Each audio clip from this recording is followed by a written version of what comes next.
استفاق عدد من زبناء الشركة العامة المغربية للأبناق صباح اليوم على خصم مبلغ 2000 درهم من حساباتهم الخاصة بدون سابق إنذار، ما جعل الزبناء يتساءلون عن سبب هذا الاقتطاع.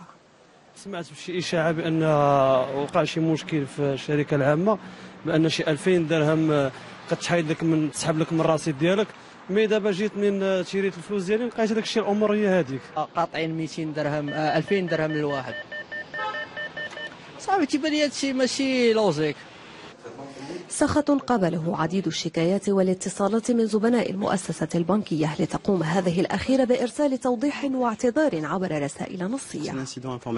هو خطأ راجع إلى عطب في النظام المعلوماتي الخاص بالمؤسسة، والذي مس 3% من زبنائنا. كان رد فعلنا سريعا من أجل طمأنة زبنائنا. وقد أوضحت المؤسسة البنكية على أنه سيتم إرجاع المبالغ إلى أصحابها في أقرب وقت ممكن.